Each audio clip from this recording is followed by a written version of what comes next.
pandemia, a mediados del 2020, en el momento más crudo de las quemas que estaba atravesando el humedal. Quien hoy nuestro compañero Federico hace una consulta en un grupo de Facebook que estamos relacionados al humedal. Le llamó la atención un grupo de aves muy grande, eran garzas lupas o cuacos, como se lo puede llamar también, pero lo notorio eran demasiadas. Bueno, nos acercamos a otro lugar, encontramos 300 individuos. O sea, imagínense la cantidad. Cuando una familia tipo de garzas lupas tiene entre 25 y 30 individuos. O sea, eran muchas familias juntas. Por supuesto que lo asociamos directamente con el tema de las quemas, porque era justo en el momento donde mayor quemas hubo y más focos de incendio había. Pararon en la zona de nuestro camping, en el Baigorria, donde tenemos ejemplares muy grandes. Entonces, bueno, se ve que ahí se sentían seguros que pararon ahí. El problema de esta parte de ser llamativo es que los vecinos estaban preocupados por ese bicho raro que desconocían, que no sabían si contagiaba, si picaba, si mordía, si no sabían. Bueno, la cuestión es que Federico estaba preocupado porque estaban ayudando con el aire comprimido. A todo esto se suma que como en la cinta había muy poca agua, estaban las quemas, los roedores que conocemos que son propios de la isla, había una abundancia y estaban todo el momento en movimiento. Entonces los cuacos vieron la oportunidad justa y empezaron, se alimentan de ellos también, o sea, son muy buenos pescadores, pero en ese momento vieron la oportunidad justa para alimentarse de estos productos. ¿Qué pasaba? Veíamos todas las heces, que había pedazos de colita, pedazos de manito, pedazos de... Bueno, entonces la gente estaba horrorizada de que se iban a contagiar de todo porque estaba lleno de pedazos de alrededor en el piso. Bueno, la cuestión es que ahí empezamos a pensar qué hacemos para que la gente no los mate, o sea, porque ese desconocimiento nos llevaba a eliminarlos, a atacarlos. Bueno, entonces una de las cosas que surgió es esto de la educación ambiental, para que las personas que no están en conocimiento de lo que es la vida en el humedal puedan acercarse un poquito a eso, ¿no? Entonces las acciones que mayormente tomamos es referida a lo que es educación ambiental. Esa es una presentación de uno de los recorridos, alguna para atrás, por favor. Que fue, no sé si lo que teníamos muy bien, el recorrido que hicimos por Costanera. Bueno, nosotros, como general, una vez al mes hacemos este tipo de recorrido.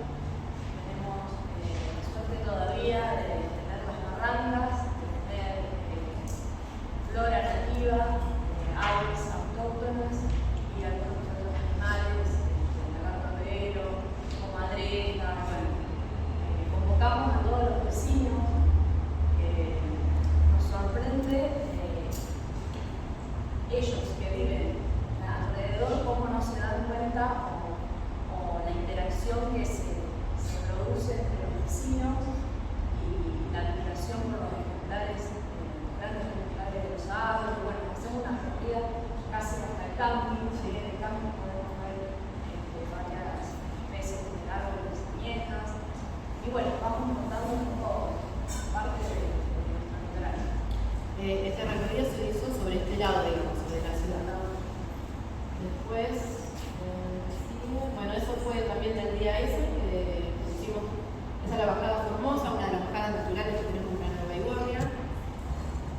Bueno, esos son todos grupos de vecinos que ese día, recordemos, en plena pandemia, no sé si estamos con barbijo, en plena pandemia, cómo agrupar a las personas en ese momento, que aparte de toda la problemática que había con la quema, la preocupación de pandemia, que si vamos, si no vamos, si nos juntamos. Bien. Pasamos. Bueno, esa es una de las jornadas que hacemos en las escuelas. Esa es una escuela primaria donde, bueno, tratamos de ayornar la charla a niños de esa edad con algo de... ¿Podemos volver una para atrás? Armamos un juego de quién canta, ¿no? Con sonidos, y bueno, piensen ustedes a ver de quién de estos pajaritos puede ser, y nos van a contar una idea, bueno, es un momento muy divertido que pasamos con los chicos. Bueno, por ahí para los que no son de acá, esta diapo va a servir para contarles. Esta es la isla de los mástiles. Nosotros estaríamos, este es el estaríamos más o menos ahí en ese punto. Lo que vemos de frente es esta línea de extremos.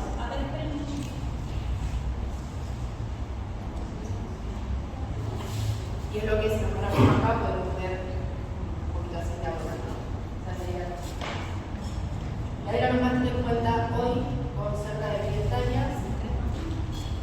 Miren que dicen que atrás no se escucha. Esta que vemos acá abajo, que sí cuenta con 1000 hectáreas aproximadamente hoy. Hace unos años se hizo un relevamiento y había llegado a 900 hectáreas, y creemos que estaría más cerca de las 1000. Si hacemos una línea imaginaria bien sobre la mitad de la isla, más adelante con los compañeros de la isla por eso se pongamos más en detalle.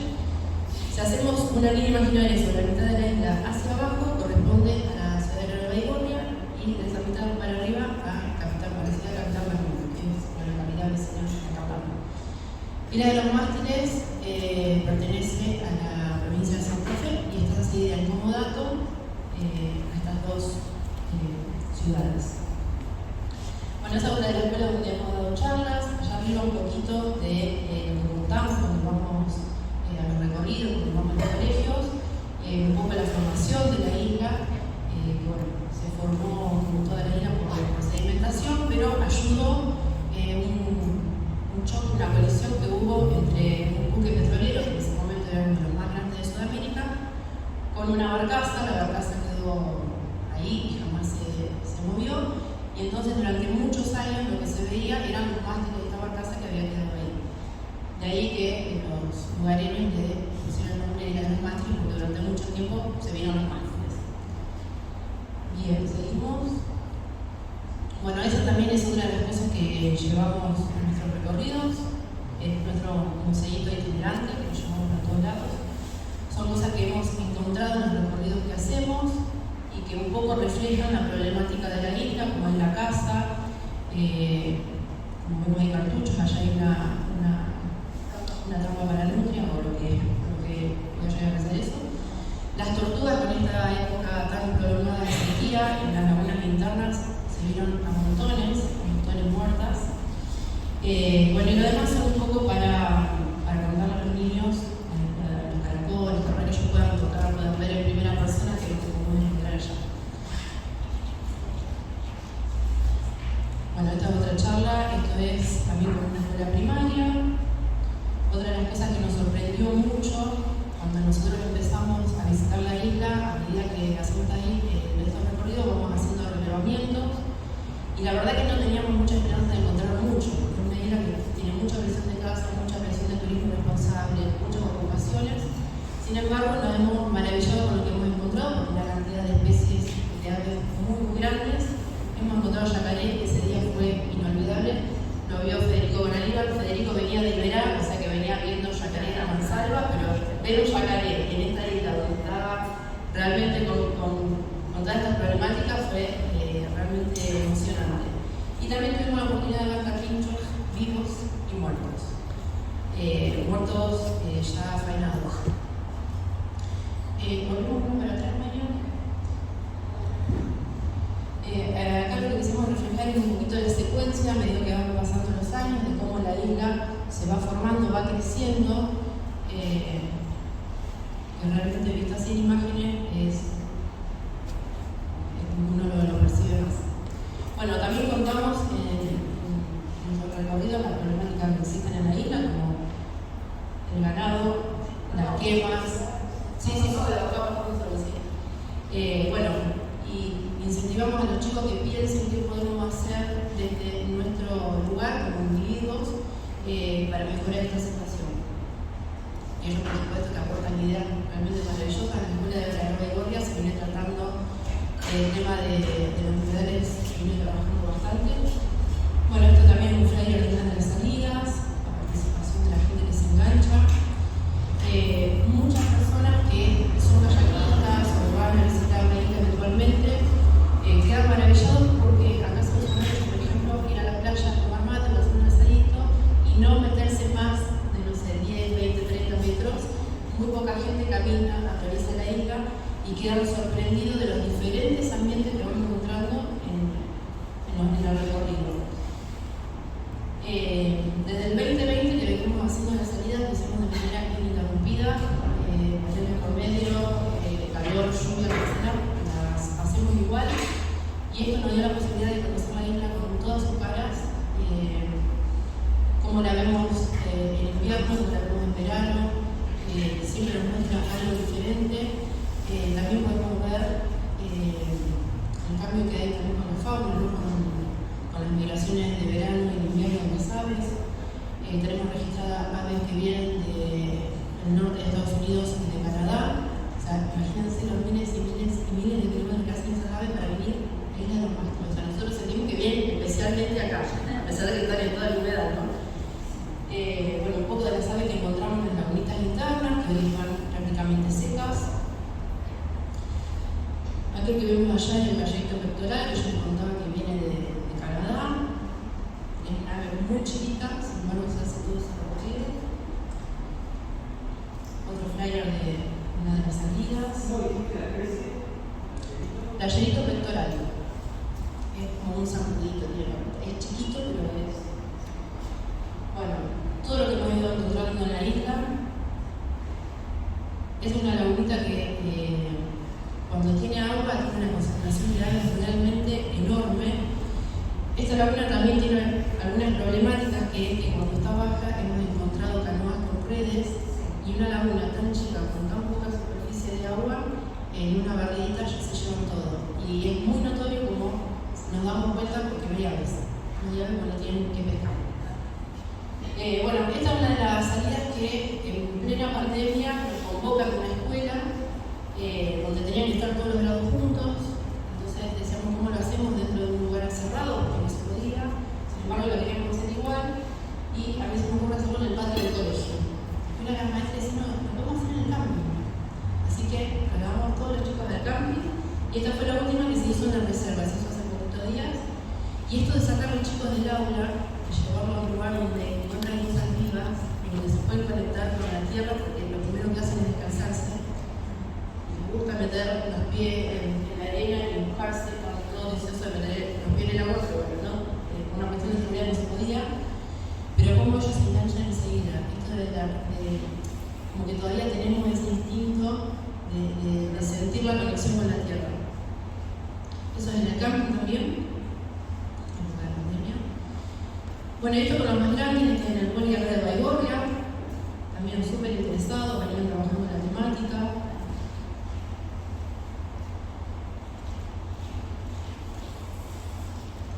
Bueno, otra de las colaboraciones que hacemos con la plataforma ambiental, la UNR,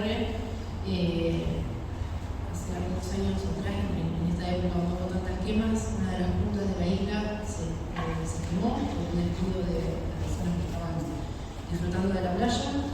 Entonces aprovecharon la oportunidad para hacer un trabajo donde vieran cómo se recuperaba, cómo evolucionaba ese sector quemado en comparación con uno que no estaba quemado. Entonces desde ahí colaboramos. Esa es una lagunita que estaba ya casi seca. ¿Sí? Bueno, colaboramos con la UNR, ayudándolos con lo que es el relevamiento de aves sobre todo, pero había de todo, de plantas, antrópodos, así que un trabajo bastante interesante. Bueno, un poquito era eso, contarles desde nuestra experiencia, que somos solamente un grupo de vecinos, ninguno es especialista de nada que tenga que ver con biología o cuestiones así, simplemente personas comunes interesadas por algo en común, que es la isla de los mástiles y el cuidado de la naturaleza y el medio ambiente.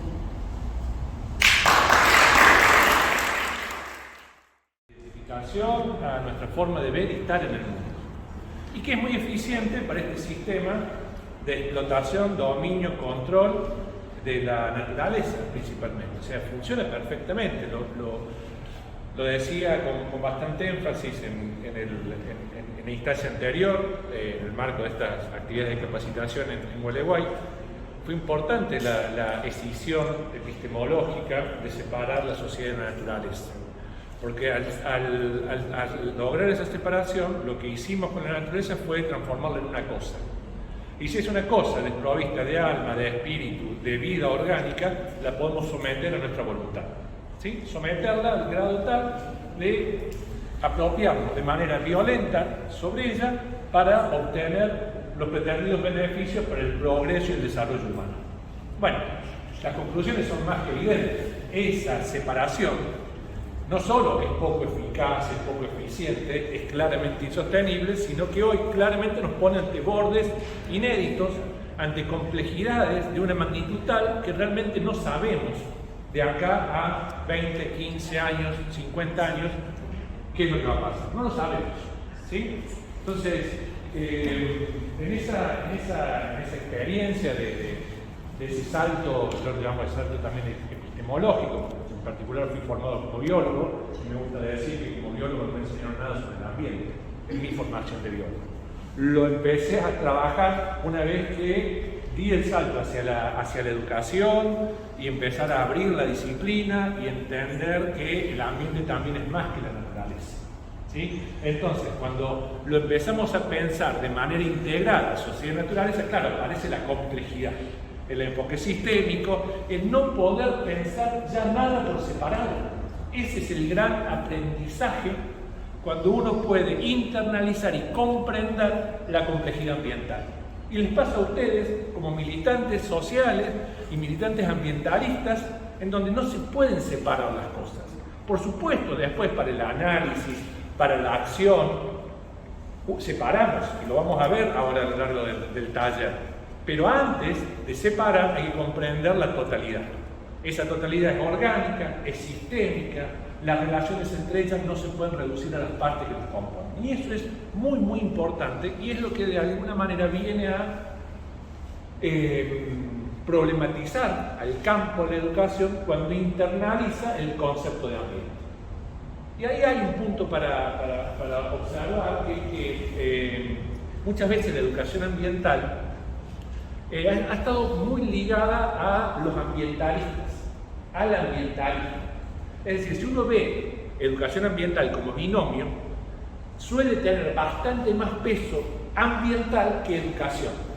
En la educación hacemos todas las proyecciones, porque no hay cambio cultural sin educación, no hay apropiación, no hay identificación, o sea, ponemos y recargamos de expectativas a la educación como un medio y una herramienta muy eficaz para la conservación ambiental. Pero esa es nuestra mirada desde el ambiente. Y me parece que una cosa que hay que trabajar fuertemente, y estamos intentando hacerlo, es fortalecer ese diálogo entre educación y ambiente. Y ahí ya podría meternos en particular en el sistema educativo y la resistencia que tienen para incorporar de verdad la interdisciplinaridad, la educación por proyecto, todo lo que desde la educación ambiental queremos. Esta historia la puedo contar porque he tenido la obstinación de dedicar toda mi vida a esto. ¿Sí?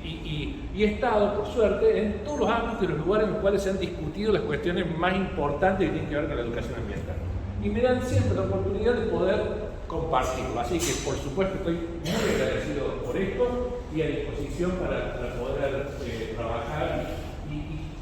Porque una de las cosas que surgió en el que vimos en Gualeguay, no sé si quedó la filmación o no, funcionó como una especie de marco teórico. El qué es la educación ambiental, y bueno, los tiempos lo dieron para mucho más. Entonces, esta segunda instancia tiene que ver más con el cómo y con el quiénes. Me insistió mucho Marina en quiénes van a ser los destinatarios, quiénes van a ser en la educación decimos los sujetos de aprendizaje. Bueno, la experiencia que acabamos de ver de los ambientalistas de Baigorria son los vecinos, son los ciudadanos. Ese es el destinatario del sujeto de aprendizaje. Entonces, esas actividades que son claramente de tipo perceptivas e interpretativas, es el enfoque de la educación ambiental, yo creo que uno es más importante porque si uno no lo vivencia, si uno no lo siente, si uno no lo percibe, si uno no lo toca, no lo huele, sobre todo si uno tiene experiencias placenteras con lo que hay que cuidar, muy difícilmente se logra esa conciencia ambiental por la cual trabajamos cuando hacemos educación ambiental. Entonces, ese método, y ellas reconocen humildemente, lo hicimos sin saber. Instintivamente nos largamos a miren lo que tenemos y reencantémonos con lo que tenemos y aprendiendo en el proceso. Bueno, aprendiendo en el liceo. Eso sucede mucho en la educación ambiental. Entonces, en este periodo de reflexión,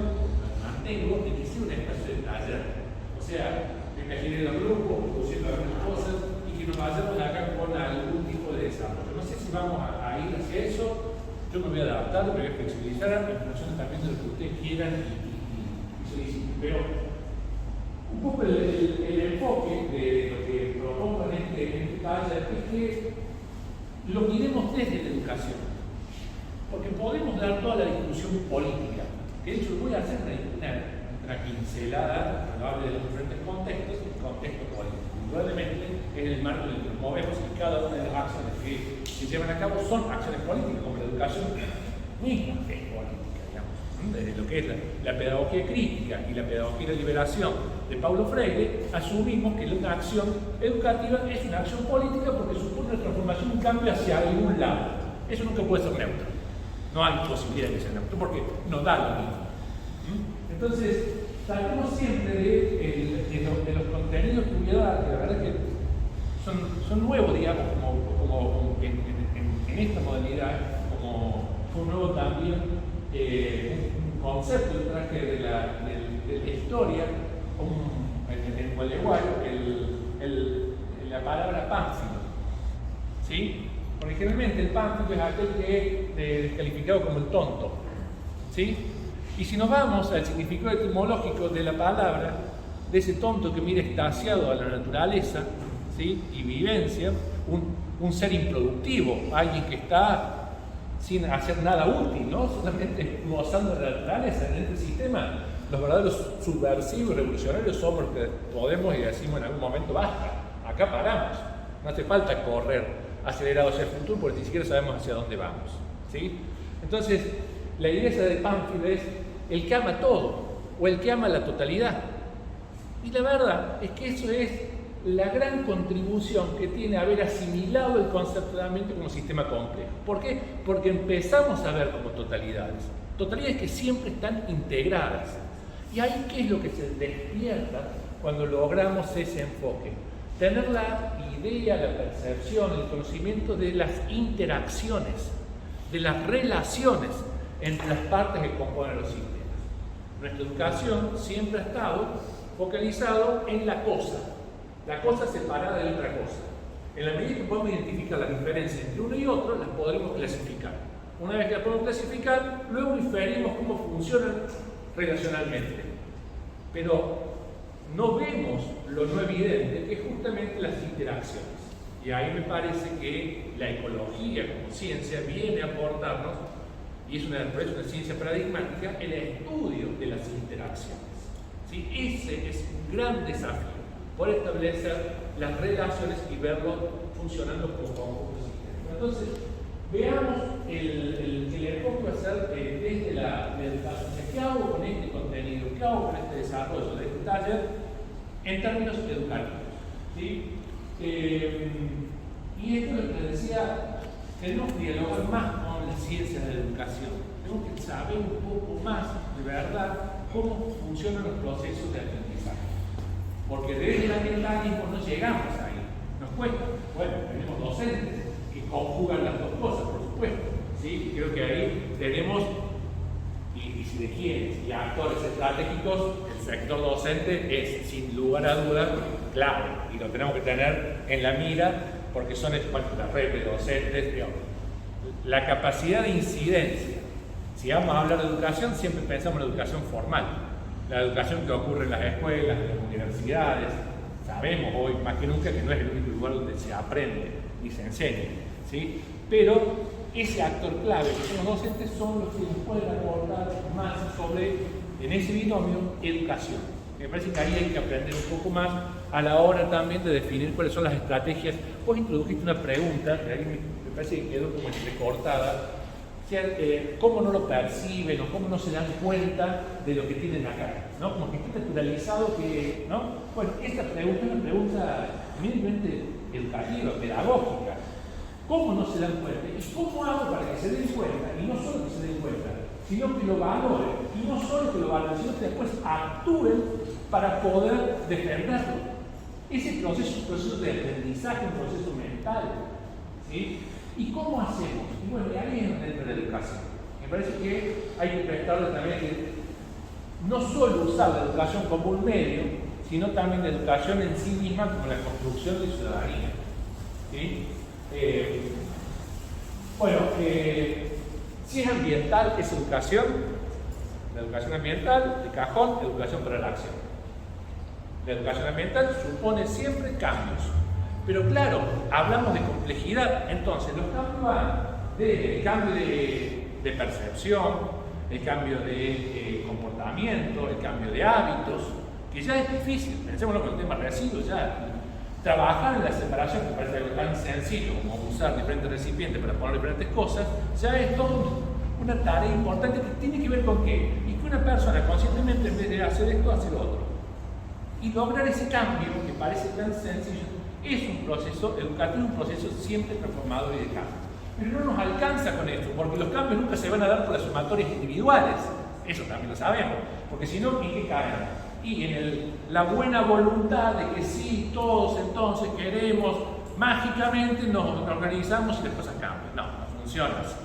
¿Sí? Entonces también queremos cambiar e incidir, en términos de incidencia política, tal como mencionaba Marina, hasta el trabajo de la plataforma, en el estilo de desarrollo, en qué sociedad queremos y qué cultura, a qué cultura bregamos, qué cultura o qué cambios culturales. Y claro, es difícil, porque nos vamos de, che, mirá lo que tenés, cuidalo, a discutir política de desarrollo. Hay que hacer un uso sustentable, hay que crear áreas de reserva, y bueno, y ahí es cuando uno se mete en el campo de la política que tiene que ver más con esta cosa más grande que tiene que ver con el desarrollo, el estilo de sociedad. Y todo eso ocurre adentro de la educación ambiental. Es un gran desafío. Es un desafío también muy interesante porque nos da una libertad de pensamiento que muchas veces desde el conocimiento disciplinar no lo tenemos. Entonces, en eso, decían, me encanta decir que lo que hacemos en educación ambiental es desarrollamos una capacidad atlética para movernos en el tiempo y en el espacio. Podemos manejar escalas chiquitas y locales. Nuestra posibilidad de acción es acá, es local, pero también tenemos el conocimiento de que ese local es también global. Y nos podemos mover en una misma acción desde lo pequeño a lo grande. Y eso es una habilidad mental. Como también nos podemos mover en el tiempo, porque decimos, bueno, estas transformaciones son realmente aceleradas, estamos hablando de una escala temporal de 100 años, de 200 años, de 500 años. Ahora, cuando uno ve el proceso de la evolución de la vida en el planeta, uno amplía a 4.500 millones de años.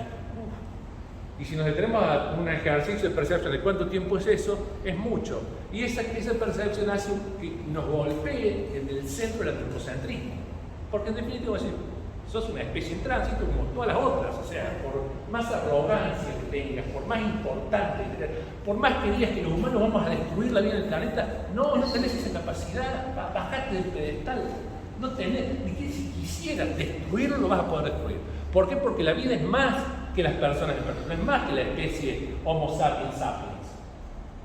Subestimamos hasta la vida misma como concepto, ¿sí? Y en vez de humildemente reconocernos que somos parte de, y ahí está el gran desafío y la tarea evidentemente educativa desde la perspectiva ambiental. Sí. Una pregunta, y para vos el tema de entramos en la era del antropocentrismo o que el hombre está, para vos eso no tiene, o sea, que nosotros sí estaríamos siendo en este momento influyentes sobre el destino por lo menos de la naturaleza, ¿no? Sí, antropoceno, me parece. Antropoceno, Sí. O sea, la magnitud de la transformación que logramos los seres humanos desde lo que es el antropocentrismo tiene una dimensión similar a lo que es una era geológica. El tema está en que esa gran transformación se hizo en apenas 200 años, cuando los tiempos geológicos son de millones de años. Entonces, esa aceleración es lo que nos lleva a una situación de colapso ambiental. Perdón, pero me parece que lo que apuntaba es, no sé, creo que interpreté. Lo que yo creo es que sí, vamos a modificar todo, pero las cucarachas no van a superar. Eso es lo que decía. No van a destruirse. Me parece que eso apuntaba el diálogo. Vamos a destruirnos nosotros y nos vamos a dar cuenta un montón de especies. Claro, pero la vida va a seguir y el planeta va a tener otra oportunidad. A mí me parece eso. Cuando vos venías diciendo eso, me hizo acordar una vez en la misión Giro Ferubio, mostraban. Ahorita sí escuchan todos. En el Museo de Gidio Ferubrio hay un ejemplo del tiempo. Entonces hacen una torre Eiffel, que es el tiempo. Y la aparición del hombre en esa torre es un tornillo de la torre Eiffel. Y sigue. Eso me parece un buen ejemplo de que somos nada en el medio de una gran historia arqueológica y que nos vamos a pasar. Lo que pasa es que el dominio de la ciencia y eso aplicado a nuestro sistema de desarrollo nos quitó la posibilidad de un vínculo de tipo espiritual de lo que somos parte, ¿sí? Eso no entra dentro del campo de la ciencia, todo lo que tiene que ver con los afectos, con las intuiciones, con la espiritualidad misma. Eso es de pueblos originarios, no es de la cultura occidental y moderna, ¿sí? Y lo que empezamos a ver y aprendimos que las decisiones más importantes no las tomamos desde el punto de vista racional. Son las emociones las que juegan mucho más fuerte a la hora de decidir. Muchas veces lo que va a terminar transformando nuestra vida nos va a terminar orientando hacia algún lado, ¿sí? No pasa por racionalizar nuestro comportamiento. Por eso es como dice Termoren, somos Homo sapiens demos, no somos sapiens sapiens, somos también demos. Y si vemos cómo nos comportamos, y somos la única especie que se autodestruye, o sea, que se matan unos contra otros, que desarrollamos nuestra inteligencia en función de construir armas de destrucción masiva, o sea, que somos energívoros, que consumimos una energía exosomática que ninguna otra especie consume tal. O sea, somos un bicho contra jodidos los humanos. O sea, como especie, realmente somos un caso muy difícil de encasillar desde el punto de vista biológico, porque no tiene ningún sentido cómo nos comportamos si lo vemos desde el punto de vista de la subsistencia ecológica dentro de lo que son los ecosistemas, la biodiversidad, la biosfera. Nos comportamos de una manera distinta al ser. ¿Por qué? Y porque los humanos no somos naturaleza. Ahí volvemos a esa escisión tan importante y tan trascendental en lo que es la cultura occidental moderna, eurocéntrica, patriarcal, blanca, cristiana, ¿sí? Siempre basado, por supuesto, en las libertades individuales y en la propiedad privada. Entonces, ahí es cuando nos chocamos de frente, cuando hacemos estos planteos, y por eso cuando uno se siente con un concejal, cuando se siente con un secretario, un director, las racionalidades empiezan a chocar, porque estamos viendo cosas distintas. Estamos de verdad viendo cosas distintas. Yo ahora lo conceptualizo, pero ustedes lo hacen en la práctica. Yo vengo a reforzar de alguna manera que lo que ustedes hacen es ya tienen ese pensamiento desarrollado, ya actúan para las transformaciones, ya están formados para hacerlo. Siento que un poco mi tarea es, tiene apoyo, tiene contexto, tiene conocimientos atrás, tiene epistemología, que es tan importante, ¿no? Y todo eso no es mera teoría, eso se traduce en la práctica más completa y cotidiana, ¿sí? Entonces, tratemos siempre de verlo desde el punto de vista de la educación. Ese es el desafío de este taller. Los contenidos deben ser aplicados en sus territorios, organizaciones. O sea, si algo se lleva de acá, es para reforzar y aplicar, no en abstracto, sabemos el planeta, sino es la isla de los mártires. Es la isla de los mártires. No, bueno, porque hay que pensar integralmente. Sí, la vamos a pensar, yo soy holístico, pero es que cuando diga el mártir. Listo, damos una estrategia para ese fin, ¿sí? A la vez eso después se ir articulando, porque los que estamos en estos temas, y por eso el funcionamiento siempre es en red, somos siempre sabemos que solo no puede nadie, que si no nos fortalecemos en las interrelaciones no tenemos incidencia. Bueno, se trata de eso. Y que los temas, los problemas seleccionados, estén relacionados directo e indirectamente, por supuesto, a la conservación de humedales. Yo ahí voy metiendo algunas palabritas, ordenamiento territorial, que es uno de los temas también que salió como necesidad de desarrollar un poquito. Son grandes demonios, o sea, olvídense que en esto podamos meternos, pero alguna cosita podemos ver, porque voy a insistir en esto. Yo quiero ir tirando y ayudando en líneas estratégicas, en enfocar la mirada, en decir a dónde voy, ¿sí? ¿Cuáles son las herramientas que tenemos?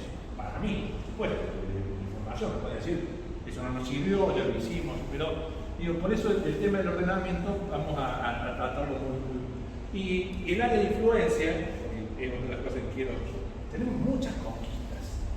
Me gustó las presentaciones que hicieron, porque fue desde lo propositivo, de avanzamos. No es cierto que porque se cae la discusión de la ley de humedales, entonces, no, se avanza por todos lados porque esto es incontenible. Incontenible. Más allá de que el vecino no quiere participar, que esté enajenado, que no. Hoy prender el interés es más fácil que hace 20 años. Hoy ya no somos los loquitos que nos oponemos al progreso, ¿no? Es difícil sostener ese tema. Lo sostienen los que están enfrente y los que califican, por supuesto, esa es la lucha dialéctica, digamos. Ustedes son los que se oponen al progreso, ustedes quieren educar al miedo, nos descalifican. Y esa descalificación es de un sector. Quiero creer, y uso la palabra creer con conciencia, que dada la magnitud del daño y la percepción de este modelo sostenible completamente y de que el futuro se nos borró, el gran optimismo de la modernidad fue el progreso para un futuro mejor. Y todos vamos en el tren del progreso acelerado hacia el futuro. Y hoy nos preguntamos, ¿qué futuro? No, pero además, sí, nos pasó muy largo, exactamente, quedó atrás. Es eso que nos prometió el progreso. Sí, está muy bueno. Nos pasó muy largo. Y nos pasó muy largo y que estamos ahí, ¿no? Pero eso repercute mucho en los que nos siguen, porque se cortaron los tiempos. No es que decimos, bueno, sí, solidaridad con las generaciones futuras, porque sí, ellos tienen que recibir un planeta, la misma experiencia. Ya nos cagamos. O sea, ya están cagados. Los que vienen, nuestros hijos, no es más lejos. Nuestros hijos se van a tener que enfrentar a problemas que nosotros no podemos resolver. Es impresionante. Y los chicos empiezan a decir, no, yo quiero tener hijos, porque traer hijos a este planeta. Viven de 14, 15 años. Ellos no están viendo el futuro. ¿Cuál es nuestra responsabilidad? Entonces hay otro tema que me parece que quería llegar en este taller porque me amo lo que hago y siempre quiero más. Era el tema de construir escenarios. Acá traje yo te saqué los libritos que estaban. los libros, sí. No, digo porque hay herramientas que también quiero ir, como el texto son muy buenos para ir usando. No sé si lo tienen, ahí se va a distribuir en PDF, que es la construcción de escenarios futuros. O sea, hay que construir el escenario. Si vamos a conducirnos hacia... ¿Por qué el escenario? Porque nos va a permitir la anticipación.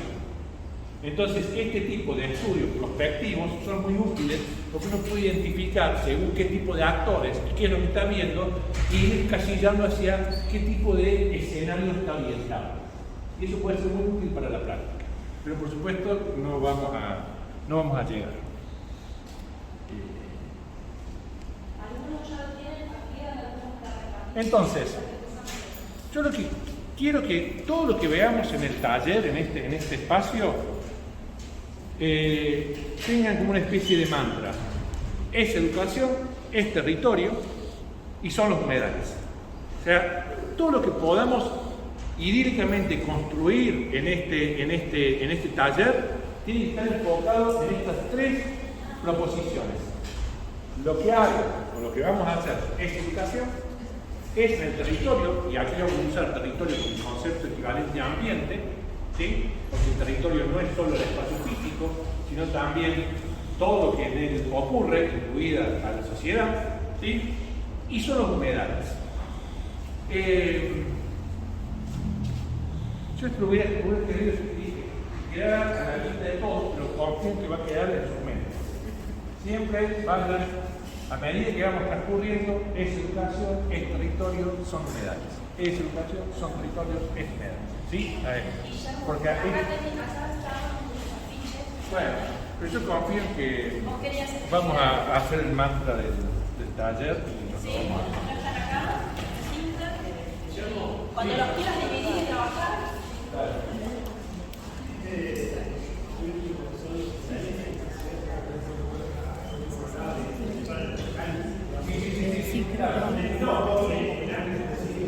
Sí, exactamente. ¿Y por qué? Porque no me quiero adelantar, pero porque los humedales son absolutamente estratégicos y una lucha de fondo ambientalista, pero para seguirla y morder hasta que crecer, no soltar. Es una de fondo, hay varias de fondo. ¿Sí? Esta es indudablemente una muy, muy importante. ¿Sí? Acá hay unos conceptos claves que también podemos ver desde el punto de vista educativo como contenidos. Porque uno siempre tiene que definir, cuando va a hacer algo educativo, es qué enseña, cuáles son los contenidos. Bueno, la diversidad biológica, las especies, algo de las características ecológicas de las especies que van a encontrar. Bueno, esos son los contenidos, claramente. ¿Sí? En este caso, los contenidos me parecen fundamentales, son el de información, comunicación y educación como un tipo de interdependiente de los tres. ¿Sí? Y tenemos, lo que vamos a ver, un marco normativo que nos permite avanzar muchísimo en esos tres elementos. El ordenamiento territorial, la evaluación ambiental y la participación. Serían como eso, yo decía, los conceptos más importantes a nivel de cuáles son los que van a mover el resto, son estos. Y el enfoque, como lo dije en la introducción, es claramente sistémico y complejo. ¿Sí? ¿Por qué? Porque tenemos que identificar los componentes del sistema para poder entenderlo, pero no solo los componentes, sino cómo se interrelacionan entre ellos y que en la interacción aparecen las propiedades emergentes. Y las propiedades emergentes es un concepto teórico, son los servicios ecosistémicos. Cuando hablamos de servicios ecosistémicos de los humedales, estamos hablando de las propiedades emergentes de ese sistema, que lo llamamos desde un punto de vista utilitario, porque no nos corremos en antropocentrismo, seguimos siendo antropocentristas. Después será si somos antropocentristas fuertes, débiles, ¿sí? Cómo vamos mediando esa centralidad que hemos logrado los humanos. Pero seguimos siendo antropocentristas y además seguimos operando en un sistema político, económico y social capitalista. Entonces, tenés que jugar con las reglas que el sistema también te impone y que no las vas a cambiar de una manera inmediata ni revolucionaria. No se puede. ¿Sí? No es falso, yo no la veo, no sé. Podemos debatirlo, pero bueno, las propiedades emergentes son equivalentes a esto que llamamos servicios ecosistémicos. Los niveles de organización, como la complejidad actúa en diferentes niveles en simultáneo, de lo pequeño y lo grande, pero ocurre todo en simultáneo. La incertidumbre y la indeterminación. La vida nos enseña que combina azar y necesidad. Nuestro sistema de desarrollo es rígido, ¿sí? Y solo prevé en función de lo que puede conocer. Por eso nuestro conocimiento está basado en las verdades y las certezas. Nuestro conocimiento es un conocimiento cierto, que niega la incertidumbre y la indeterminación, porque no la toleramos, no la soportamos, no sabemos. Y más si somos docentes. No van a hacer cosas que me pesquen en una en la que no sé. ¿Por qué? Porque tenemos que saberlo todo. ¿Sí? Entonces, esta idea de incertidumbre es muy importante. ¿Por qué? Porque viene del concepto mismo de cómo funciona la vida. La vida combina el azar y la necesidad. El azar son las mutaciones genéticas, un gran laboratorio de opciones, de una carta disponible para poder adaptarse a los cambios. ¿Necesidad de qué? Necesidad de seguir vivos, necesidad de reproducirnos y necesidad de darle continuidad a cada una de las especies. Entonces la vida es flexible y dialoga sin ningún tipo de problema con la incertidumbre. Es más, la usa a su favor. Y acá podemos ver, como ejemplo, el COVID, como un solo evento estocástico, un evento azaroso, produjo un colapso global en muy poco tiempo. El sistema no tuvo capacidad de respuesta. Y cuando salimos de eso, salimos peores. Los más ricos salieron más ricos, nunca hubo tantos millonarios, que tienen más de 1.000 millones, o sea, nunca hubo gente tan rica. Y, por supuesto, nunca hubo una desproporción tan grande entre unos y otros. O sea, no salimos mejores, lamentablemente. No aprendimos de que en esa interacción de la sociedad con la naturaleza, no solo es beneficioso, sino también que hay riesgos. Y esos riesgos son reales y son riesgos zoonóticos, que es un tema también para trabajar desde un punto de vista estratégico. Y ahí lo que podemos usar como ejemplo y tratar de incorporar el tema de la zoonosis. Ustedes dijeron si no sabían si esos animales transmitían enfermedades, entonces había todo un temor en torno a eso. Cuando degradamos los sistemas, y los ecosistemas son frágiles y empiezan a como desbalancearse las especies dentro del ecosistema, empiezan a encontrar más oportunidades de crecimiento las especies oportunistas. Son las especies que colonizan los ecosistemas degradados. ¿Sí? En muchas de estas especies son reservorios de virus. Entonces, cuando aumenta la posibilidad de interacción entre las personas y un ecosistema degradado, aumenta el riesgo zoonótico. Y es una herramienta importante para trabajar. Es una herramienta muy fuerte ahora que tenemos todavía vivo el tema de la pandemia, que encontramos un argumento fuerte desde el punto de vista sanitario para justificar por qué es necesaria la conservación de la naturaleza. ¿Por qué? Porque nos cuida, porque nos protege.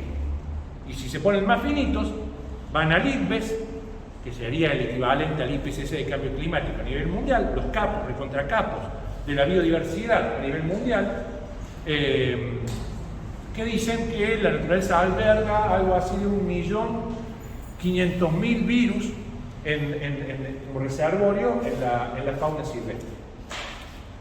Y que de ese 1,5 millones, 850.000 son susceptibles al spillover, al salto hacia los humanos. 850.000 virus. Pensad, ¿cómo es eso? Y bueno, lo dicen los científicos, acá no es alarmismo ecologista, ustedes los verdes que quieren meter miedo. No. Hoy se sabe todo, eso es asombroso. Hoy lo sabemos todo, está todo documentado, justificado. ¿Qué hacemos con este riesgo? ¿Hay argumento más fuerte para conservar la naturaleza que no sea cuidarnos? ¿De qué progreso me hablan? Si la verdadera amenaza está en la indefensión entre los riesgos que tenemos cuando no cuidamos la naturaleza. Entonces, esos argumentos me parecen son importantes para cuando nos plantamos en diferentes ámbitos, sobre todo en el político. Y para el tema de la divulgación, poder asociar lo ambiental con la salud y con la economía me parece que es estratégico también. Es estratégico. ¿Sí? Más allá de que no nos guste del todo. Por ahí nos gusta la idea de la conservación de la naturaleza y el plano humano lo dejamos un poco más separado, ¿sí? Más como observadores y protectores. Pero también tenemos que dar ese salto que nos incomoda un poco, que son meternos en los riesgos sanitarios y en la discusión económica. Y creo que esa es una pata débil, muy débil que tenemos en el ambientalismo. Tenemos la economía ecológica, pero bueno, claro, no hay ninguna materia de grado en las universidades, no hay posgrados en economía ecológica, no formamos gente en economía ecológica, tampoco formamos en educación ambiental, entonces no pretendamos que esos campos disciplinares avancen. Pero de verdad hay alternativa de conocimiento. Perdón, Sí, cuando hablas, una sola cosita, pensaba que tampoco se cuestiona mucho qué es cuando hablamos de progreso. Y preguntémosle a cualquiera no sé, en el aula en la que estemos, o a nuestros hijos, ¿qué es el éxito para ellos? El éxito va a ser alguien que está forrado de vida. Claro. Eso es exitoso. Entonces, si hay un justificativo de por qué progresar, no es por la conquista de los derechos humanos y la conquista de los derechos ambientales y de la tercera generación, sino es porque estamos cada vez más cómodos, somos cada vez más libres. Hoy las comunicaciones y las redes nos permiten ese ejercicio de libertad, de exponernos desnudos alegremente ante todos los demás, creyendo que somos parte de algo, ¿sí? Y no somos nada más que generadores de datos e información que le sirven a las corporaciones para hacer más plata. O sea, es perfecto cómo funciona el neoliberalismo, es implacable, de verdad. Por si acá hay que, en Gualeguay hay que armarse como de una coraza muy fuerte, porque con lo que nos oponemos y queremos incidir y cambiar es realmente muy duro. Y viene con una inercia muy fuerte, muy difícil de parar. ¿Sí? Sí. No sé si te llamo el tema, pero estamos en el mismo tema. Porque nosotros a veces hablamos de cambio de paradigma, como la oposición al antropocentrismo, vos hablas que no vamos a poder salir. Me gustaría saber tu visión con respecto a eso, cómo salir de esta crisis sin salir del antropocentrismo. O sea, me interesa tu punto de vista, porque siempre pensamos en un cambio de paradigma para la salida. Es muy grande la pregunta. Digamos, de pasar del antropocentrismo a ser egocéntrico o biocéntrico, algo así, pero vos qué es lo que podemos hacer desde la educación con ese enfoque, con esa orientación. Es decir, hay que problematizar el antropocentrismo, ¿sí? Indudablemente, hay muchas formas de hacerlo. Si nos metemos en nuestros hábitos de consumo, consumo de energía y de material y generación de residuos, claramente, o si vos querés, hay un montón de indicadores. Tenés el indicador de huella ecológica también, la apropiación neta de la fotosíntesis. Somos una especie que nos apropiamos del 40% de la producción vegetal del planeta. 40%, o sea, una sola especie se apropia del 40%, o sea, la distribución también es muy injusta desde este antropocentrismo con respecto a las demás especies. Ahora, si vos me decís biocentrismo o ecocentrismo, ecocentrismo puede ser, pero biocentrismo a rajatabla y es muy controvertido desde un punto de vista ético, porque el principio diría que todos los seres vivos estamos en igualdad de condiciones por el hecho de ser vivos. Ahora, a la hora de intervenir, por ejemplo, en el control de una exótica, que implica reducción de población, y ahí, ¿cómo jugás desde el punto de vista ético a aplicar estrictamente el concepto de biocentrismo? Si de última la exótica avanza, es un ser vivo más que se adapta y sobrevive y es parte del sistema. Yo creo que más que renunciar al antropocentrismo, hay que ir a un antropocentrismo humilde, ¿sí? Que va muy en línea de la carta encíclica Laudato Si. Muy en línea, me parece que eso pasó sin penas ni gloria, pero fue muy importante, dada la figura política del Papa, que representa ni más ni menos que 1.500 millones de personas. Bueno, haber sacado una encíclica de la integridad ecológica y de la casa común es un hecho muy trascendente, más si lo ponemos en el 2015, que luego vinieron los ODS y vino el Acuerdo de París. O sea, pasan muchas cosas, y avanzamos. No retrocedemos, avanzamos.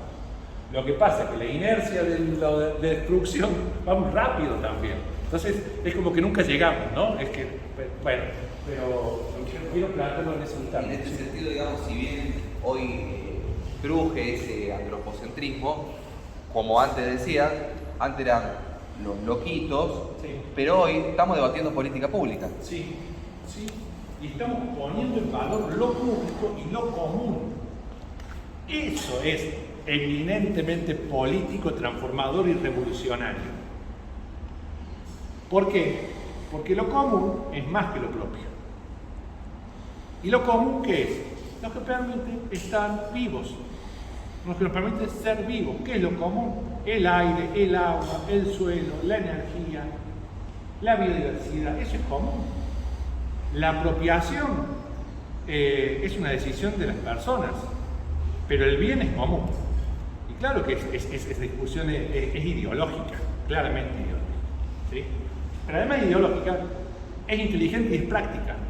Porque si no cuidamos lo común, lo propio no sirve para nada. A no ser que, bueno, el delirio de subir una vez espacial y vivir a otro planeta. Parece que ninguno de nosotros queremos. ¿Sí? Bueno, si ahora me da como, me pasa siempre lo mismo, largo y largo.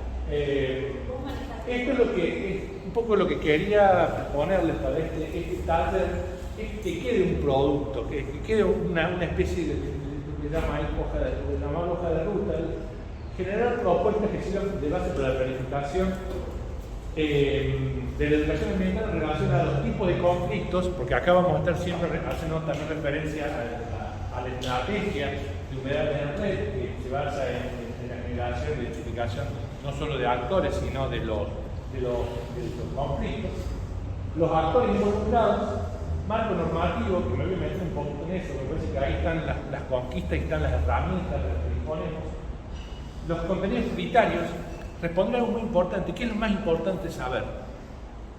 Si yo voy a hacer una lista de conceptos que quiero enseñar, ¿los puedo ordenar jerárquicamente? ¿Habrá algunos conceptos que tienen capacidad de movilizar el pensamiento y la acción más que otros? ¿Cuáles son esos conceptos? Y una vez que identificamos esos conceptos, los ponemos arriba y orientamos el desarrollo de los contenidos en función de esos conceptos. Y bueno, y los recursos a utilizar. ¿Cómo se estructuraría esta hoja de ruta? Definir un área de alcance, un área de estudio, un área de influencia, o sea, nuestra acción educativa, ¿hasta dónde llega? Y hasta dónde llega no solo es territorial, podemos decir, nuestra acción educativa es la isla de los mástiles, pero involucra a la población de Baigorria, ¿sí? Entonces, por eso nos damos una estrategia de sensibilización a los vecinos, ¿sí? En función de lo que tenemos para poder cuidarlo, y nuestra área puede ser tal vez no es solo la isla, sino también Baigorria. ¿Sí? Nos cuesta delimitarlo, sí, pero hay que delimitarlo. Porque ya desarrollamos pensamiento holístico, no hay problema en ese recorte ahora. Cuando pudimos integrar, no se puede hacer al revés, ¿se entiende? Nosotros como ambientalistas, este pensamiento sistémico, complejo, holístico ya lo tenemos. Si no, no podríamos actuar. Seríamos una calle eterna, digamos, ir al punto de defender un medio sin ver el contexto, sin ver los actores, sin ver los conocimientos. Hoy todos somos interdisciplinarios, hoy ya está, ya ese debate de interdisciplinariedad, ya superamos, ya somos un poco de cada. Y en esto también lo dije con igual, lamento la repetición, pero me parece muy importante como educador ambiental tener una perspectiva generalista. Esa tarea del generalista es tan importante como la del especialista. Lo que pasa es que tendemos a confiar más en el especialista, porque parece que sabe mucho de algo. Ahora, cuando aparece otro que sabe, no mucho, pero sabe de muchas cosas, y nos empieza a generar cierta desconfianza. ¿Cuál es? No. Yo me dedico a unir cosas. Y para poder unir cosas tengo que estar por encima de la disciplina, porque si no, no encuentro el canal de comunicación entre un y otro. Me metí a la disciplina, no puedo ver un resto. Los educadores ambientales somos generalistas. Nos movemos en ese plan. Y siempre tratando de interrelacionar, relacionar. Y ahí es una de las principales tareas como educadores ambientales. Algo de más de actores, aquí es lo que diría un trabajo particular, pero bueno, vamos a meter un poquito, por lo menos para trabajar con ustedes, identificar esos actores, porque en la identificación de los actores está quién va a ser el destinatario de la acción educativa. Acá no va a ser educación ambiental. Bueno, ¿para quién va a estar dirigida? ¿Sí? Entonces tenemos que ver de esos actores cuál puede estar. Puede ser más, de alguna manera, clave para poder lograr las transformaciones y cambios que queremos. O decir, bueno, no, nuestro actor clave son los docentes. Los docentes y las escuelas, y con los docentes, las escuelas y los chicos, ese mensaje se amplifica, llega a las casas, a las familias, entonces eso toma una magnitud. Bueno, ahí está definiendo a dónde va a ir orientada tu modelo educativo. Los contenidos, qué principios estratégicos vamos a usar, qué recursos, registro de evaluación. Por supuesto, esto queda como una declaración de buenas intenciones, pero es muy difícil ahora hacer todo esto, digamos, pero por lo menos que algo nos quede como para poder seguir trabajando. Cuando en Gualeguay trabajé, tenemos diferentes representaciones del concepto de ambiente. Vamos a ver, la Ley de Educación Ambiental dice que se debe hacer un estudio a nivel nacional sobre la percepción ambiental de los diferentes actores. Todavía no se ha hecho, pero percibimos y conceptualizamos de manera diferente el ambiente. Para algunos serán los recursos naturales, para otros será el espacio físico, ¿sí? Para otros será la naturaleza. Hay diferentes representaciones mentales nuestras, que es una tarea que uno generalmente hace en la educación ambiental. ¿Qué entendés por ambiente? Casi el punto inicial con el documento. Eso se puede representar a hacer un dibujo sobre el ambiente, elegir un par de películas que representen el ambiente. Entonces después uno ahí tiene cuál es el concepto de ambiente que cada persona. ¿Sí? Si en el dibujo el chico que hizo montañas y cóndores y lo dibujó acá en Baigorria, bueno, el concepto es cruzar la ambiente y la naturaleza. Pero no la naturaleza es sentir el lugar en el que vivo, porque estoy buscando algo que está completamente lejano de su realidad. Y ahí ya tenemos un dato muy importante para empezar a desarrollar el proceso. Entre esas perspectivas tenemos el de contexto. ¿Sí? El contexto, como he dicho, está todo entrelazado, entremezclado. El ambiente como concepto. Y el contexto es multidimensional. Lo que vimos es que ese contexto no solo biológico, geográfico, sino también es económico, social, político. Y acá vamos a hablar rápidamente de esta cosa.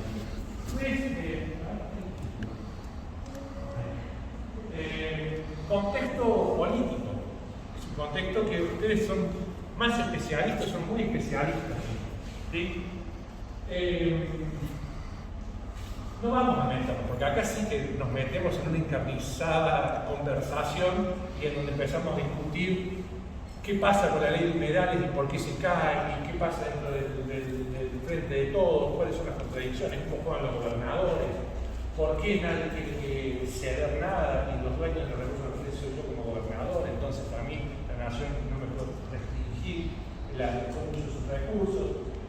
Indudablemente esto es para discutirlo mucho en profundidad, no es intención, pero sí lo tenemos que tener en cuenta porque se dio un hecho político, se viene dando, pero hubo una primera reunión de la comisión plenaria, de las tres comisiones, en donde se presentaron los diferentes proyectos de ley. Ustedes estuvieron en la calle, a mí me tocó estar ahí adentro, pues soy asesor de una diputada, Mónica Mancha, que ella me toma como asesor para empezar a trabajar en la dimensión ambiental en las comisiones proyectales. Y me pide en particular que siga el tema humedal. No voy a hablar de eso porque ustedes lo vieron y estuvieron ahí. Y quiero tomar acá algo que surgió también, para mí, una de las mejores intervenciones fue la de Gabriel Camaño. Realmente lo que es para justificar, por eso dijo, esta discusión es más importante que la del presupuesto. Porque la del presupuesto es estructural y esto es estratégico. Que es lo que nos insume todo el tiempo y todo el debate para el tercer presupuesto. ¿Sí? Y además tienen todo el tema por la desigual, ¿sí? por la distribución de agua que tenemos en nuestro país. Y nuestro país es un país, en su gran mayoría, seco semiárido. ¿Sí? Ese es un argumento por oposición muy importante para defender los principales reservorios de agua que tenemos en los humedales. ¿Sí? Y una de las cosas que se dijo, y me pareció muy importante, es que si ustedes van a los humedales son las tierras bajas, las tierras improductivas, las tierras que nadie usaba porque sí los sectores artesanales, los tienen que uso sustentable, pero esos territorios de baja calidad para la producción y la economía eran los descartados, eran las tierras bajas, tierras sin valor. Hoy en este debate de humedales, por un lado ese sería el enfoque productivista. Acá no hay nada, las islas no hay nada. Si no metimos vacas, las islas no sirven para nada. Eso es un antropocentrismo fuertísimo, digamos, claramente es un ejemplo, ¿no? Pero por otro lado, desde el enfoque ecosistémico, nuestra defensa son los lugares reservorios más importantes de la biodiversidad, además del reservorio de agua y todos los servicios ecosistémicos que dan. ¿Sí? ¿Y por qué es estratégica nuestra lucha? Y porque estamos levantando ese lugar que aparentemente parecía improductivo y lo estamos defendiendo y encontramos que en ese tema en particular la discusión realmente de fondo porque estamos conservando biodiversidad cuando hacemos esto, además de la adaptación al cambio climático.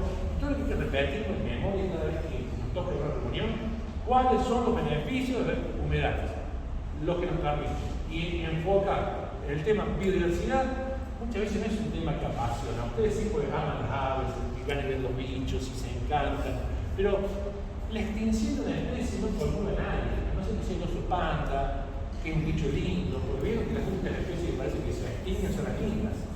Las otras que son feas, nadie da bola, ¿no? Bueno, entonces, o el jaguareté, bueno, está bien, son especies bandera, es importante su conservación, pero dentro de un ecosistema. ¿Sí? Entonces, esta discusión en torno a la conservación de los ecosistemas es una pelea ambientalista muy, muy de fondo. Por lo que los humedales sí significan y porque hay que recordar permanentemente cuáles son sus beneficios y sus servicios para todos. ¿Sí? Y no necesariamente se tiene que poder cuantificar en términos económicos. Seguimos. normativo, que es algo que surgió mucho en todas las presentaciones de los proyectos de ley de liberales, hicieron todos referencia, todos entraron en la justificación de la norma por el artículo 41 de la Constitución. Caballito de batalla. Caballito de batalla. Veamos esto. Veamos esto. Esta es una bandera que es un derecho conquistado. Derecho a un ambiente sano. Muy, muy importante esa cosa. ¿Sí? Pero el artículo después nos lo damos todo, porque nos quedamos generalmente con la primera oración. Y este artículo es el que introduce la obligación de recomponer. ¿Sí? Yo lo que quiero evitar acá es la mirada escéptica de decir si todo es lindo pero no se cumple. Nuestra tarea como ciudadanos es que se cumpla. ¿Por qué la Constitución Nacional? Y por lo menos aquello que no nos daña. Respirar humo no tiene nada que ver con la salud, más allá del daño ecológico. O sea, más evidente, más claro. Y dele, en esto es a fuerza de obstinación, de insistencia y de darle, porque aunque nos parezca que nos repetimos, que siempre caemos en los mismos lugares, no, es un derecho constitucional. No vamos a bajar nunca el rango. Pero además, dice que la autoridad tiene que proveer de la información y la educación ambiental. Se logró, vamos a ver un poquito, una ley de educación ambiental. Y tenemos una ley de información, de acceso a la información pública. ¿Sí? Y bueno, está el tema de que la nación será la que establece los presupuestos mínimos. ¿Por qué? Porque una de cal y otra de arena. ¿Qué viene la que sigue? Este tema es el que de verdad nos jodió de vida. Lamentablemente. Yo entiendo, es el país federal, el dominio es de las provincias, pero el sistema natural no funciona con esa separación arbitraria de una decisión geográfica y política. Y uno se da cuenta cuando La Pampa demanda Mendoza por el Atuel, Santiago del Estero demanda Tucumán por el río Sanidulce. Y cada vez la misma ni hablar del Matanza de Achuelo, de Luján, de Conquista, y si son cuencas hídricas, ¿cómo lo vas a someter a la cuenca y que cada uno la usa porque es un recurso? Yo soy cuenca alta, dicen lo de Mendoza, es mi territorio, es mi recurso, entonces te hago represas. Y La Pampa dice, che, pero yo soy cuenca media y me dejas sin agua. Bueno, el recurso es mío, vamos a la justicia y que la justicia resuelve. Porque sabemos también de memoria, cuando la política no está, la que genera la política es la justicia. Muy devaluada, además. ¿Sí? Estaba pensando, si es distinto con hidrocarburos, ¿no es cierto? O también todo de las provincias. ¿Hay alguna cuestión de metros? Son dominio de la provincia. Ahora hay que ver qué pasaría si fuera nacional. Hay que ver también. Bueno, no sé, ahí entramos a especular con cosas que no son. Menem logró ser reelecto en el 95 porque metió este artículo y la autonomía de la Ciudad de Buenos Aires, además del pacto con Alfonsín. ¿Sí? Sin esto, porque esto es, todos en la discusión por la ley de humedales, todos se montaron en esto. Entonces el inventario no lo tiene que hacer la nación. Cada provincia hace su inventario. Pues nosotros somos los que tenemos los recursos y conocemos nuestro territorio. ¿Sí? Y después la nación no nos puede decir cómo vamos a usarlo. ¿Por qué? Porque tenemos dominio originario de los recursos. Pero después con las leyes madres como la ley de bosque y ley de casieres son poderes. Bueno, son leyes de presupuestos mínimos. Son leyes de presupuestos mínimos.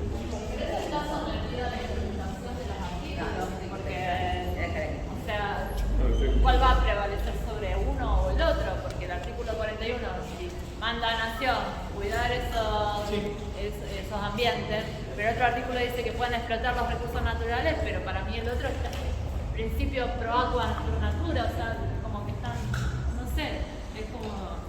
El primero es un derecho constitucional. El otro yo no soy abogado, me estoy metiendo en algo pero digo, es el dominio de las provincias. Pero me parece que sobre el dominio están los derechos. No sé, habría que... No está Mariano acá, sería muy bueno darle... Debería ejecutar el dominio de una forma que garantice de derecho.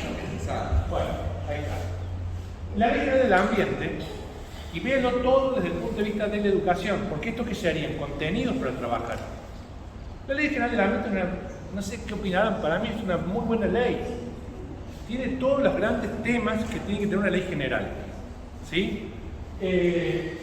Tenemos la educación ambiental, que luego se transforma en una ley simple, que es la ley de educación ambiental integral, pasamos, que la define la educación ambiental. Tenemos la información ambiental en estos 3 capítulos, que dice, las personas físicas y jurídicas públicas o privadas deberán proporcionar la información que esté relacionada con la calidad ambiental en el país.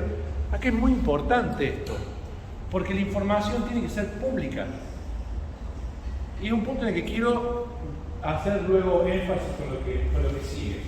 Todo habitante podrá obtener de las autoridades de la información ambiental que administren y que no se encuentren contempladas legalmente como reservadas. O sea, la ley nos dice, usted tiene el derecho a acceder a la información. ¿Sí? Que es ahí... bueno, ese sistema nacional integrado de información no se ha hecho. Se logró a duras penas, yo lo veo desde adentro de ambiente, con el informar sobre todo el ambiente, el informe anual, en donde no está minería, por ejemplo. ¿Sí? Desde ambiente pidiéndole informes a agricultura y a minería para el informe ambiental, y esos informes nunca son devueltos, o sea, no llegan. Pero bueno, hizo primero la FAO y después el director empezó a hacer sus informes anuales sobre todo el ambiente. Que hay que leerlo, porque la verdad es que hay mucha información sobre todo el tema bosque, sobre degradación. Está la información. ¿Sí? Y si no está, hay que solicitarlo.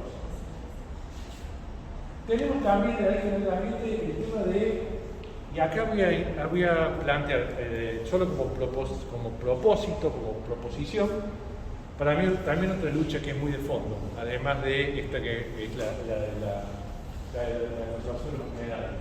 Porque tenemos el derecho a la participación, y ahí están las audiencias públicas y la consulta pública, pero el pueblo no delibera, dice la Constitución. ¿Sí? Entonces, no son vinculantes. Entonces, siempre la sospecha es, ¿para qué sirve la audiencia pública? Nosotros decimos que no, pero después, ¿sí?, queda un informe de la audiencia, pero no revierte la decisión que en definitiva queda en manos del Estado. Y la pelea ahí de fondo es la licencia social. Hay que elaborar de verdad, y hay un proyecto de ley que tiene estado parlamentario sobre legislar sobre licencia social. Y ahí sí el cantar eso. Porque es la gran conquista de la Convención 169 de la OIT, que las decisiones que involucran a pueblos originarios deben ser consultadas, Te vamos a poner para atrás y volver. Sí, porque no tirar lo mismo de datos. No les hagan otra nota. Volver en licencia social. Sí. Ahí está, Sí. No, pero la consulta libre debe informar, muy importante, va en esa línea. Sí. Pero eso para el pueblo original. Licencia social para todos y todas, sí. No, lo que dijiste, pero más lento.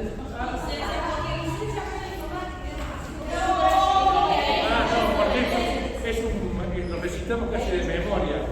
Cuando trabajamos.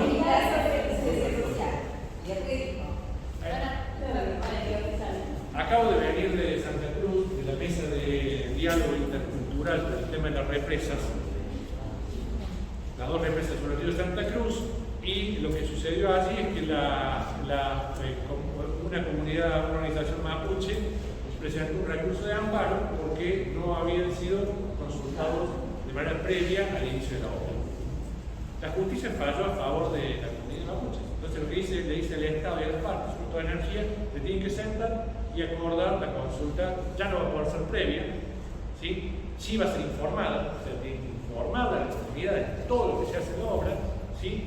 Y tienen que llegar a un acuerdo que compense el no haber sido previamente informado. Y eso está sucediendo, falta la justicia de Santa Cruz, y nos sentamos todos los muñecos ahí y a escuchar lo que dicen los mapuches y ahí empieza la guita, va y viene, porque lo que queremos es territorio, proyecto comunitario. La empresa dice, bueno, sí, se lo tenemos que dar, y ahí suceden estas cosas. Y es una convención internacional de la OIT sobre el 179, sobre este consentimiento previo libre. Le sale así rápido, porque van siempre juntos a la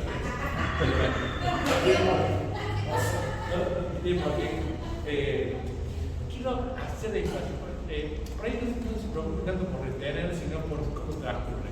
De todo lo que tenemos, de todas las conquistas logradas, es mucho, tenemos muchas herramientas, tenemos muchas armas, tenemos muchos elementos para dar discusión con muchos fundamentos. Y tampoco es difícil, no es tan difícil, y no es para los especialistas. Pasa que leer, yo estoy seguro no se pone a leer una ley. Ya en la forma que está redactada, y además siempre nos carcome por dentro esto. ¿Quién la fiscaliza? Y uno dice, no, bueno, pero apropiemos no de la ley, porque la ley se tiene que cumplir. Listo, está. No se cumple. Se tiene que cumplir. Y bueno, por eso nos tengo que bancar por ahí. Bueno, y fíjense en el artículo 21, dice la participación ciudadana deberá asegurarse, principalmente. Ustedes la leyeron, ya saben de memoria la ley de los 80. Preparaba 21, no es una cosa que viste muy bien a contar de la invención del mensajito. Bueno, no es larga, es bastante simple. Y la verdad, cuando uno tiene la paciencia suficiente para meterse en eso, pues la pucha, acá está todo. Está muy bueno. ¿Sí? Y fíjense, dice, principalmente en los procedimientos de evaluación de impacto ambiental. O sea, cuando se hacen los estudios y las evaluaciones de impacto ambiental, quiero que hacen sobre estas cuestiones, que son nuestras herramientas, bueno, nos tienen que informar. La información ambiental es una cosa. Tenemos que estar informados, pero no son informados, porque no es que te tiran por la cabeza de estudio de impacto ambiental y no se entiende nada. No, los estudios de impacto ambiental tenemos guías y resoluciones del Ministerio de Ambiente que las aprueban. Estos libritos son fabulosos porque en poco texto te dicen que es una evaluación de impacto ambiental. Que uno generalmente dice, eso no se mete, porque parecería que es de experto, pero para mí hay que dar un pasito más en educación ambiental y esto empieza a ser los contenidos. Pero que no se cumple, la mayoría de las leyes las cumplen cuando quieren, cuando no les. O sea, está prohibido quemar en Victoria. Sí. Está prohibido. O sea, 300.000 millones de hectáreas quemadas. Por eso termina judicializado. Pero, digamos, leyes tenemos, son leyes fantásticas, pero. Si vos no tuvieras la ley, no podés intervenir. Sería peor. No podrías hacer la demanda. No podrías exigir el cumplimiento de la ley. Pero a la vez. No podrías exigir la fiscalización. Digo, está bien, no se cumple. Hay que hacerlo cumplir. Y ahí está el poder ciudadano, ahí está lo que ustedes hacen, empujar para que se cumpla. ¿Por qué? Porque es mandato. O sea, se debe cumplir la ley. Porque algunos nos lleva el razonamiento no se cumple. A la inacción. Entonces, si no se cumple, hay que hacerla cumplir. ¿Cómo la hacemos cumplir? ¿Qué medios utilizamos? ¿Qué estrategia nos damos? Y hoy no tenemos mucho más que la movilización, ni mucho más ni mucho menos, que la movilización social para incidir en las políticas, el lobby, el trabajo con actores claves y la vía judicial, la demanda. No hay mucho más camino que eso. Y después, bueno, el tabú que se hace con el Ejecutivo en seguir las ordenanzas, en ver las reglamentaciones, en tratar de llevar el secretario. ¿Sirve? ¿Es suficiente? ¿Lo vamos a lograr? No lo sé. Pero no nos quedó. Aparte de una cosa que te da la razón, digamos, porque ahí, digamos, la discusión muchas veces simbólica, digamos, porque algunos te dicen, no, tenés razón porque yo vengo haciendo tal cosa, no, acá está, esto me da la razón. Para mí la razón es fundamental, digamos, yo puedo decir, bueno, pero ¿cómo te da la ley? Yo quiero hacer una referencia también, porque el tema de los actores, de quiénes, es muy importante. Recién lo hablaba con Lucas y lo vengo pensando. Perdón por la digresión, lo voy a hacer un ejemplo. Primero, porque trabajo hace muchos años en el Ministerio de Ambiente, del 2006.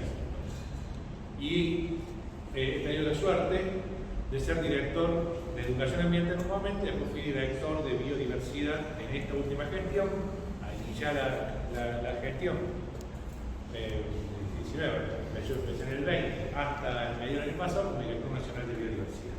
¿Sí? Entonces, cuando uno asume el cargo, que es un cargo claramente político, de gestión, se tiene que apoyar necesariamente en el equipo técnico, que son en los organismos los que perduran en el tiempo. Los técnicos quedan, los políticos pasan. Y en los técnicos encontramos muchas veces un aliado muy importante. Pero además, los técnicos, perdón, no meto el tema de género, los, las, máscaras. Está bien. No sé si es correcto, pero digo, los y las técnicas, pues, la verdad es que, y las mujeres, por lo menos en biodiversidad, son una locomotora de esta idea. Mujeres con mucha fuerza, sobre todo las que impulsan el tema de una salud muy buena. Son los que muchas veces inciden en las decisiones a través de lo técnico dentro de la norma. Uno encuentra, y se lo voy a mostrar ahora cuando veamos la educación ambiental, le pueden contar la historia minuciosa de cada palabra de cómo se construye esa ley y de dónde viene. ¿Sí?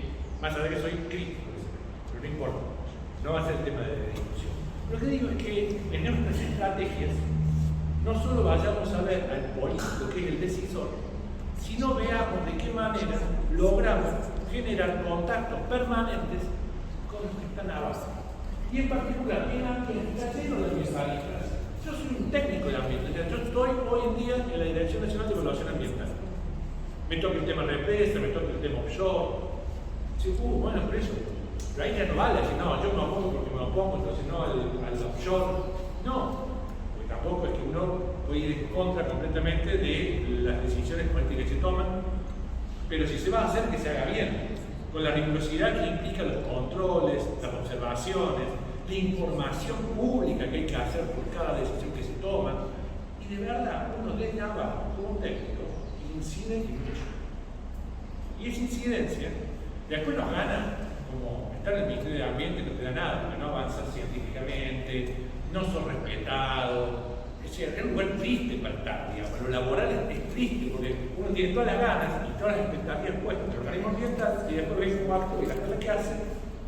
Y bueno, hay que armarse de una paciencia para seguir, pero de verdad son actores claves. Los personajes técnicos dentro del diferente ámbito de ambiente que necesitamos tener en contacto y comunicación. Pero además, si somos pillos, que no se grave, pueden pasar información. Claro. Pero me parece que quiero reivindicar hacer una oda a los técnicos que están en los organismos ambientales. Yo, digamos, desde mi posición o desde la posición de los grupos ambientales, tenemos por ahí la facultad de hablar con menos filtro sobre estos temas. Sí. Coincido totalmente en el hecho de apoyarse en los técnicos que están, los técnicos de carrera de estos institutos que no están a merced de los cambios políticos de todos. No obstante eso, nosotros, digamos, toda esta crisis de la bajante, de los incendios y coincidentemente con la virtualidad, las reuniones virtuales, nos ha dado la posibilidad de tener muchos contactos o reuniones vía Zoom con técnicos que nunca estuvieron en alcance, es decir, se nos abrió en muchos casos una puerta. Por ejemplo, reuniones virtuales con técnicos que ni siquiera sabíamos que existían, por ejemplo, del Instituto Nacional del Agua, le doy un caso. Sí. Y otro caso... Que saben un montón. Que saben un montón. Ahora, en otro caso, le nombro, para ponerlo, digamos, con testimonios concretos, los técnicos del Instituto Nacional de Limnología de Santa Fe vinculados a la problemática de los peces y la pesca, etcétera, etcétera. Obviamente esa gente tiene muchísima información, tiene muchísima experiencia, pero en muchos casos hay que tener una lectura de entre líneas de lo que quieren decir, o bien cuando uno logra tomar un testimonio por fuera de la exposición pública, porque en algunos casos está claro, se notan las claras, de que no se quieren meter en temas delicados. Pues corren riesgo tu laburo. Con la pesca nos pasó, podemos decirlo con nombre y apellido, no lo vamos a decir, pero también nos ha pasado, nosotros somos, yo en particular, digamos, por ahí no lo hablamos, no quiero hablar en nombre de todos mis compañeros, muy críticos del rol del Instituto Nacional del Agua en esta problemática de la vaca y de sus informes que son escasos, parciales y que no son comprometidos con la realidad de toda la cuenca. Entiendo, es así, pero las instituciones no son rígidas, están llenas de fisuras, están llenas de contradicciones y están llenas de gente de diferentes características. Veamos hasta dónde con quiénes se puede. Lo que digo es, posiblemente podamos encontrar algunos referentes técnicos que puedan, ¿sí? También cuidándolos, pues sabemos que en las opiniones que damos como técnicos, a ver si le jugamos el trabajo. Conocemos una laguna, un Tigre, San Pedro, Ramallo, y una ladera de Gorria, Rosario, San Nicolás. Entonces con los ojos cerrados cruzamos el Paraná en lo que podamos, en el kayak, en la canoa, en una lancha, y llegamos a la isla preferida nuestra, a la isla que nosotros preferimos. La identificamos, nos cruza una cabolita, vuela una garcita, se asustó, me picó un mosquito, un jeje, ahí hay una culebrita, Kelly, caminamos entre el pastizal, había ganado, nos quedó un camino, gracias a ese ganado, nos quedó un camino accesible y podemos ver dónde vamos caminando. Nos trasladamos hacia la laguna preferida. Nos sentamos colita al piso y miramos, estaba nublado, se abre el cielo y el rayo del sol nos da la piel junto con la brisa, esta brisa de la isla en la laguna que nosotros preferimos. Y desde ahora vamos a cantar una canción, yo voy a decir la frase y ustedes la van a repetir después de mí, ¿no es cierto? Porque en esta laguna ayer nos visitó un yacaré. Entonces yo voy a decir la frase y ustedes la van a repetir. En esa laguna, ayer nos visitó un yacaré, un yacaré. Ayer nos visitó un yacaré, un yacaré. Primero comió una nutria. Primero comió una nutria. Después un lobito del río. Después un lobito del río. Muchos peces. Muchos peces. Y un gato montés. Y un gato montés. Nos visitó un yacaré. Un yacaré. Nos visitó un yacaré. Un yacaré. Mantenemos los ojos cerrados. Seguimos contemplando el paisaje. Identificamos